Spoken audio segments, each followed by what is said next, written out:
ये सबसे दुनिया का पावरफुल ग्रुप कहलाता है G20 जो है। इसमें जो मुल्क शामिल हैं वो इकोनॉमिकली पावरफुल मुल्क बताए जाते हैं। मेरा मानना ये है कि अवाम पावरफुल होते हैं, दुनिया के लोग पावरफुल होते हैं सबसे, उनके मुकाबले में कोई भी मुल्क या कोई भी सरकार पावरफुल नहीं हुआ करती। तो ग्रुप कितना भी बड़ा हो जाए उसके बावजूद माना ये जाता है कि पावरफुल है। तो ये अहम तो था ही, जाहिर है कि G20 की सारी मीटिंग्स जो होती हैं वो अहम होती हैं और बाई रोटेशन इसमें मिल जाता है आपको प्रेसिडेंटशिप। अब वो ब्राजील के पास चली गई है, तो हमें ये देखने की जरूरत है कि पर्यावरण हो या जो मुद्दे होते हैं जिसमें खास तौर से इकोनॉमिक मुद्दा अगर उठाया जाए तो दुनिया में बढ़ती हुई खाई अमीरों और गरीबों के बीच साइंस और टेक्नोलॉजी का इस्तेमाल दबाने के लिए लोगों को गरीबी बढ़ना, दुनिया में इंस्टीट्यूशंस का कम होना और कंसंट्रेशन ऑफ वेल्थ होते जाना, ये मुद्दे थे जो मुद्दे डिस्कस होने चाहिए थे। मेरे ख्याल में हुए भी हैं इनमें से, और बहुत सारी कमिटीज थी जिन्होंने साल भर अलग अलग चीजों मुद्दों के ऊपर बातचीत की है उनमें। लेकिन हमारा मीडिया जो था और हमारे देश की जो सरकार थी वो सिर्फ इसका ढोल पीट रही थी कि ये हमारे मेहमान आ रहे हैं और हम कैसे इनकी खातिर कर।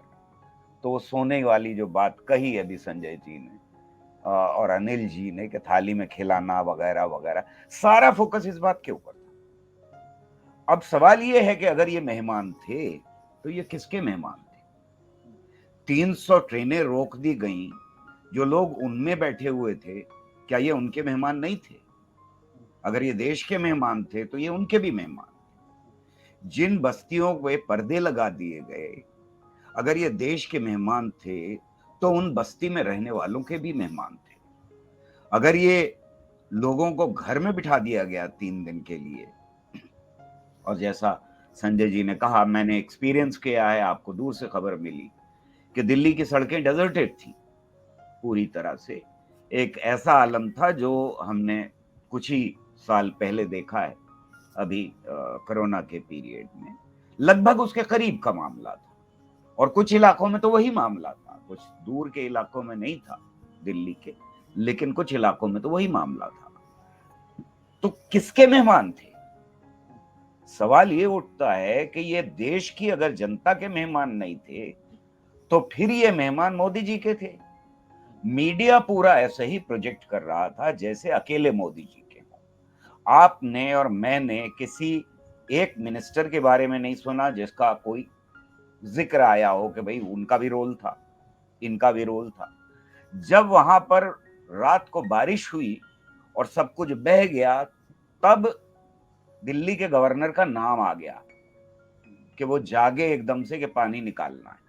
उसके अलावा हमने होम मिनिस्टर का नाम नहीं सुना, हमने फाइनेंस मिनिस्टर का नाम नहीं सुना, हमने अपने डिफेंस मिनिस्टर का नाम नहीं सुना, हमने अपने एजुकेशन मिनिस्टर का नाम नहीं सुना, एनवायरनमेंट की बात नहीं है, साइंस एंड टेक्नोलॉजी की बात। तो फिर ये क्या हो क्या रहा था?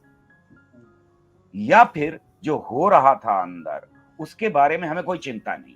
हमें सिर्फ एक चीज की चिंता है कि ये मोदी जी के मेहमान आए थे और मोदी जी ने इनकी बड़ी खातिर की, और मोदी जी कुछ मेहमानों से खफा थे, उनकी खातिर नहीं की उन्होंने। आप देख रहे हैं जनचौक का सोशल मीडिया प्लेटफॉर्म। हमारे YouTube चैनल को सब्सक्राइब करने के लिए बेल आइकन दबाना ना भूलें।